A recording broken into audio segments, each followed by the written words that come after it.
شیر خاں افغان مستورات اور چند جانباز افغانوں کے ساتھ پہاڑوں میں چھپا ہوا تھا۔ چند افغان قلعے سے اپنی جانیں بچا کر اس کے پاس پہنچے اور پوری روداد سنائی۔ اس عظیم نقصان پر اس کے ہوش اڑ گئے۔ اس نے بے اختیار آسمان کی طرف ہاتھ اٹھا دیے۔ اے اللہ، تو اس خون کے صدقے میں مغلوں کی سلطنت کا خاتمہ کر دے۔ ایسے ظالموں کو حکومت کرنے کا کوئی حق نہیں جنہیں اپنے وعدے کا بھی پاس نہیں۔ پھر اپنے ساتھیوں سے مخاطب ہوا، تم لوگ گواہ ہو، میں مغلوں کے خلاف نہیں تھا، میں تو اپنے دفاع کی جنگ لڑ رہا تھا۔ اب ہمایوں نے خود مجھے اشتعال دلایا ہے، میں اب اس کی سلطنت ختم ہونے تک جنگ کروں گا۔ اب میرے غضب سے اسے کوئی نہیں بچا سکتا۔ میں ہر جائز و ناجائز طریقہ اختیار کروں گا۔ وہ جنگل میں بے یار و مددگار کھڑا تھا اور سوچ رہا تھا کہ مستورات اور خزانے کو کس جگہ منتقل کرے۔ اسے شیر گڑھ کی یاد آئی۔ یہ قلعہ اس نے اپنے علاقے سہسرام کے نزدیک بنایا تھا، لیکن یہ قلعہ کسی طویل محاصرے کے لیے موزوں نہیں تھا۔ اس نے اس منصوبے کو خود ہی رد کر دیا۔ پھر اس کی آواز گونجی، فلک شیر خاں۔ ایک ہیبت ناک شکل کا افغان اس کے پاس آ کھڑا ہو گیا۔ حضرت، کیا حکم ہے؟ اس کے ساتھی اسے حضرت کے لقب سے یاد کرتے تھے۔ تم ابھی روہتاس کے راجا ہر کشن کے پاس جاؤ اور ہمارا یہ پیغام اس تک پہنچا دو۔ جو حکم حضرت۔ شیر شاہ نے ہر کشن کے نام تحریر لکھی۔ مغل ہر طرف سے میرے پیچھے پڑے ہوئے ہیں۔ اگر یہ علاقہ امیر تیمور کے خاندان کے ہاتھ لگ گیا تو قلعہ روہتاس آپ کے ہاتھ سے نکل جائے گا۔ میرے پاس میری عورتیں اور بچے ہیں اور کافی بڑا خزانہ ہے۔ مغلوں کے مقابلے کے لیے اب میرے پاس کوئی جائے پناہ نہیں ہے۔ ان سب کو لے کر مقابلے پر جانا خلاف مصلحت ہے۔ اگر قلعے میں عورتوں، بچوں اور خزانے کو رکھنے کی اجازت مل جائے تو میں ان کی طرف سے بے فکر ہو کر مغلوں سے لڑنے چلا جاؤں گا اور ان کو اپنے علاقے سے اور آپ کی سرحدوں سے دور بھگا دوں گا۔ اگر میں مغلوں پر غالب آ گیا تو آپ کے اس احسان پر تا عمر شکر گزار رہوں گا، اور اگر خدا نہ خواستہ کوئی اور معاملہ پیش آیا تو میرے اہل و عیال اور خزانہ آپ کی پناہ میں محفوظ رہے گا۔ میرے مال و ناموس کو اپنی حفاظت میں رکھنا اور اس کی لاج رکھنا۔ راجا نے پہلے تو انکار کر دیا، لیکن پھر یہ سوچ کر کہ اگر شیر شاہ مارا گیا تو یہ خزانہ اس کے قبضے میں آ جائے گا، اس نے اجازت دے دی۔ شیر شاہ مغلوں کی نظر بچا کر دشوار گزار گھاٹیوں سے گزرتے ہوئے قلعہ روہتاس تک پہنچ گیا۔ شیر شاہ نے 1000 ڈولیاں تیار کرائی تھی۔ ہر ڈولی میں 2 افغان بٹھائے گئے تھے۔ چند ڈولیوں میں عورتیں بھی تھیں جنہیں آگے رکھا گیا تھا۔ ڈولیوں میں ننگی تلواریں چھپا کر رکھ دی گئی تھی۔ ان ڈولیوں کو اٹھا کر چلنے والے بھی دراصل سپاہی تھے جنہوں نے بھیس بدل لیا تھا۔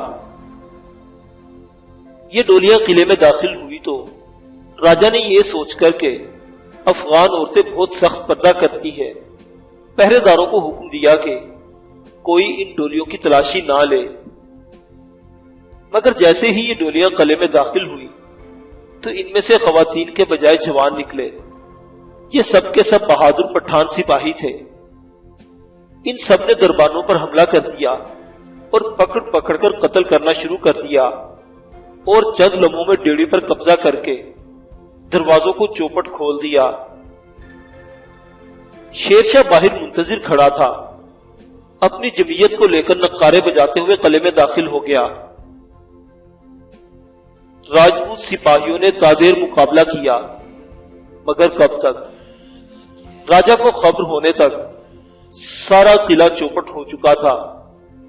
اب اس کے پاس فرار کے سوا کوئی راستہ نہیں تھا۔ وہ اپنے چند آدمیوں کے ہمراہ خفیہ راستے سے نکل بھاگا۔ شیر شاہ نے روہتاس کے قلعے پر قبضہ کر کے اپنے چنار کے نقصان کی تلافی کر لی۔ اب شیر شاہ بے فکر تھا۔ اس نے اپنے بیوی بچوں کو قلعے میں چھوڑا اور خود ایک طویل صحرا نوردی کے لیے نکل کھڑا ہوا۔ یہاں سے نکل کر اس نے جھارکھنڈ کے راجا پر فوج کشی کی۔ اس علاقے کے تسلط کے بعد وہ بنگال کی سرحد کے بالکل قریب پہنچ گیا۔ یہ علاقہ روہتاس اور بنگال کے درمیان واقع تھا۔ یہاں بیٹھ کر وہ دونوں سرحدوں کی نگرانی کر سکتا تھا۔ اسے یہ خوشخبری بھی ملی کہ اس کے سرداروں نے گوڑ پر قبضہ کر لیا ہے۔ ہمایوں چنار پر قبضہ کر کے مطمئن تھا۔ اس کی فوجیں بھی عیش و مستی میں تھی کہ ایک خبر نے سب کے ہوش اڑا دیے۔ خبر ملی کہ شیر خان نے بنگال فتح کر لیا ہے۔ ہمایوں نے روہتاس اور جھارکھنڈ کی خلاف فوج کشی کا اعلان کر دیا۔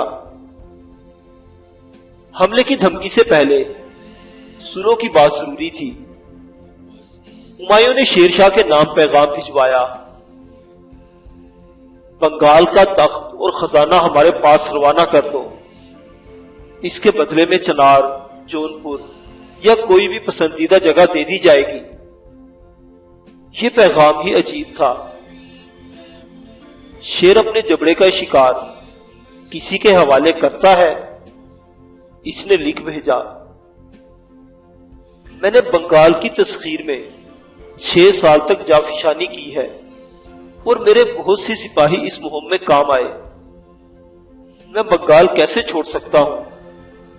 ہمایوں ابھی شیر خان کے جواب پر لاجواب ہونے بھی نہیں پایا تھا کہ بنگال کے حاکم سلطان محمود کا سفیر بارگاہ ہمایوں میں حاضر ہو گیا۔ سلطان محمود فرماتے ہیں، افغانوں نے گوڑ کے قلعے پر ضرور قبضہ کر لیا ہے، لیکن باقی ملک ہنوز میرے قبضے میں ہے۔ بادشاہ سلامت فوج کو اس جانب کوچ کا حکم فرمائیں اور قبل اس کے کہ افغانی اس علاقے میں اپنے قدم جما سکیں، ان کو بنگال سے نکال باہر کرے۔ اس مہم میں مجھے بھی اپنا معاون پائیں گے۔ سلطان محمد کی درخواست ہمایوں کے گوش گزار ہوئی تو اس نے اپنی فوج کو بنگال کی جانب کوچ کرنے کا حکم دیا۔ فوج کا ایک حصہ جھارکھنڈ کی جانب روانہ کیا جہاں شیر شاہ مقیم تھا۔ شیر شاہ کو خبر ملی تو اس نے اپنی فوج کا بیشتر حصہ روہتاس کی جانب بھیج دیا اور خود چند گھوڑ سواروں کے ساتھ چپ چاپ گوڑ کی طرف روانہ ہو گیا۔ شیر شاہ کے تعاقب میں مغل فوج کا ایک دستہ بھاگتا پھر رہا تھا۔ اس نے اپنے آپ کو سہسرام کی پہاڑیوں میں چھپا لیا۔ مغل یہ سمجھ رہے تھے کہ وہ آگے کی طرف بھاگ رہا ہے، لہذا وہ تیزی سے آگے بڑھنے لگے، جبکہ شیر شاہ ان کے پیچھے پیچھے چلا آ رہا تھا۔ تعاقب کرنے والا دستہ ایک ندی کے کنارے پہنچا۔ اس ندی کا نام مرسون تھا۔ یہاں پہنچ کر اس دستے نے پڑاؤ ڈال دیا اور باقی فوج کا انتظار کرنے لگے۔ چند روز بعد بادشاہ بھی وہاں پہنچ گیا۔ بادشاہ پہنچ گیا تھا کہ گرد و غبار کا بادل اٹھتا نظر آیا۔ کھلبلی مچ گئی کہ کہیں یہ شیر شاہ نہ ہو۔ بادشاہ نے چند سواروں کو راستہ روکنے کے لیے آگے بھیج دیا۔ یہ اور کوئی نہیں، بد نصیب سلطان محمود کا لشکر تھا، اور وہ خود بھی زخمی اور مایوس تھا۔ لشکر میں شامل جراحوں نے اس کی مرہم پٹی کی اور اسے ہمایوں کے سامنے پیش کر دیا۔ ہمایوں نے بنگال کا تخت واپس دلانے کا وعدہ کر کے اسے تسلی دی۔ شیر شاہ ہم سے چھپ کر بھاگتا پھر رہا ہے، اس کا کہیں سراغ ملے تو بنگال کا فیصلہ ہوتے دیر نہیں لگے گی۔ مجھے راستے میں یہ خبر ملی ہے کہ وہ پٹنہ کے قریب کہیں چھپا ہوا ہے۔ کیا ہم تمہاری بات پر یقین کر لیں؟ آپ گنگا تو پار کریں، اگر وہ پٹنہ میں نہ ہوا تو آپ کو کوٹ کی طرف بڑھنے میں آسانی ہو جائے گی۔ ہمایوں نے اس کی بات کا یقین کر لیا۔ ہمایوں کی فوج ان علاقوں سے ناواقف تھی، لیکن اب سلطان محمود اس کے ساتھ شامل ہو گیا تو اس کی ہمت بن گئی۔ اس نے گنگا پار کی اور ہراول دستے کو آگے روانہ کر دیا۔ ہراول دستہ پٹنہ پہنچا تھا کہ اسے خبر ملی شیر خاں یہیں کہیں چھپا ہوا ہے۔ خبر رساں ادھر ادھر دیہات میں پھیل گئے اور شیر خاں کی تلاش کی جانے لگی۔ تلاش کی ٹھوکروں سے بچتے ہوئے یہ خبر رساں ایک باغ کے قریب سے گزرے تو انہوں نے وہاں چند گھوڑے بندھے ہوئے دیکھے۔ اس معمولی سے گاؤں میں ایسے شاندار گھوڑے دیکھ کر انہیں تعجب ہوا۔ وہ باغ سے باہر نکلے اور ایک دیہاتی کو پکڑ لیا۔ کون ٹھہرا ہے یہاں؟ یہ گھوڑے کس کے ہیں؟ مجھے کیا معلوم، باندھ گیا ہوگا کوئی۔ وہ دیہاتی کچھ بتانے سے قاصر تھا، لیکن جب تلوار اس کی گردن پر رکھ دی گئی تو اس نے اگل دیا کہ بذات خود شیر خاں ہے جو یہاں ٹھہرا ہوا ہے۔ خبر رساں اتنے خوفزدہ ہو گئے کہ انہوں نے یہ بھی نہیں پوچھا کہ شیر خاں اس وقت کہاں ہے اور اس کے ساتھ کتنی فوج ہے۔ انہوں نے دیہاتی کو وہیں چھوڑا اور لشکر میں پہنچ کر خبر پہنچا دی۔ اس وقت تک ہمایوں بھی پٹنہ پہنچ چکا تھا۔ بادشاہ نے اسی وقت جاسوس روانہ کر دیے کہ وہ یہ معلوم کرے کہ شیرشاہ کہاں چھپا ہوا ہے۔ شیرشاہ کو غالباً خبر مل چکی تھی کہ مغلوں نے اس کا سراغ لگا لیا ہے۔ جب تک جاسوس اس گاؤں میں پہنچتے شیرشاہ وہاں سے رفو چکر ہو چکا تھا۔ جاسوس یہ خبر لے کر آئے تو شام کا اندھیرا پھیلنے لگا تھا۔ اس اندھیرے میں تعاقب کے لیے روانہ نہیں ہوا جا سکتا تھا۔ دوسرے دن کا سورج طلوع ہوتے ہی تعاقب شروع کر دیا گیا۔ ایک گاؤں سے دوسرے گاؤں فاصلے سمٹتے بڑھتے رہے۔ ایک روز تو ایسا وقت آیا کہ شیرشاہ آنکھوں سے نظر آنے لگا۔ وہ ہوا سے بھی تیز رفتار جا رہا تھا، لیکن تعاقب کرنے والے بھی کم نہیں تھے۔ اس نے اپنے چند سواروں کو رک جانے کا حکم دیا اور خود آگے بڑھتا چلا گیا۔ پیچھے رہ جانے والوں نے مغلوں کو کئی گھنٹوں تک روکے رکھا۔ بس اتنا وقت کافی تھا۔ شیرشاہ منگیر پہنچا اور یہاں سے تیز رفتار کشتی میں بیٹھ کر گوڑ پہنچ گیا۔ گوڑ پہنچ کر اس نے ہمایوں سے بے خطر ہو کر رسم تاج پوشی ادا کی اور اپنے نام کا سکہ جاری کیا۔ اس رسم تاج پوشی سے یہ بتانا چاہتا تھا کہ سابقہ حاکم کا اقتدار ختم ہو چکا اور اب وہ بنگال کا بادشاہ ہے۔ اسے معلوم تھا کہ ہمایوں کی توپیں اینٹ سے اینٹ بجانے کے لیے بس پہنچنے ہی والے ہوں گی، لہذا رسم تاج پوشی کے دوسرے ہی دن وہ کوٹ سے فرار ہو گیا۔ مغل فوج خوش و خرم کوٹ کی جانب روانہ ہوئی اور 4 دن میں بنگال کے دارالسلطنت میں بادشاہ جلوہ فروز ہو گیا۔ شیرشاہ نے اپنی فوج سہسراب اور روہتاس میں اکٹھی کر لی تھی۔ برسات نے اسے مزید فرصت نہ دی۔ برسات ختم ہوتے ہی اس نے مغلوں کے خلاف جارحانہ کارروائیاں شروع کر دی۔ چھوٹی چھوٹی جھڑپوں کا آغاز ہو گیا۔ شیرشاہ اس فکر میں تھا کہ کسی طرح چنار کو دوبارہ اپنے قبضے میں لے آئے، لیکن یہاں مغلوں کا تسلط نہایت مستحکم تھا۔ شیرشاہ نے ہوشیار فاتح کی طرح جہاں اپنا وقت ضائع نہیں کیا بلکہ آگے بڑھ کر بنارس پر قبضہ کر لیا، پھر جونپور کے گرد گھیرا ڈال دیا۔ یہاں اس کی مزاحمت ہوئی۔ اس نے محاصرے میں بھی وقت ضائع نہیں کیا، بلکہ اس محاصرے کو جاری رکھتے ہوئے مغلوں کی سلطنت میں موجود قنوج تک کے علاقے کو اپنے تصرف میں کر لیا۔ مغلوں کے تمام علاقوں پر شیرشاہ کا قبضہ ہو چکا تھا۔ اب صرف دو ہی علاقے چنار اور جونپور شیر شاہ کے مقابلے میں ڈٹے ہوئے تھے۔ ان دونوں کا محاصرہ کر لیا گیا۔ ہمایوں گوڑ میں تھا اور شیر شاہ نے مغل علاقوں میں تباہی مچائی ہوئی تھی۔ یہ خبریں ہمایوں تک پہنچی تو اسے یقین نہیں آیا کہ صورتحال اتنی ابتر ہو گئی ہے۔ وہ صرف اتنا کہہ سکا، شیر شاہ کو یہ سب کرنے کی جرت کیسے ہوئی؟ اب اسے جلد سے جلد دارالخلافہ آگرہ کی طرف لوٹنا تھا، لیکن سوال یہ تھا کہ بنگال کا انتظام کس کے سپرد کر کے جائے؟ اسے اپنے ہم زلف زاہد بیگ کا خیال آیا جو اس کے ساتھ ہی سفر کر رہا تھا۔ زاہد بیگ، تم ہم سے اپنی ترقی پر اصرار کرتے رہے ہو، ہم نے سوچا ہے تمہیں بنگال کا گورنر بنا دیا جائے۔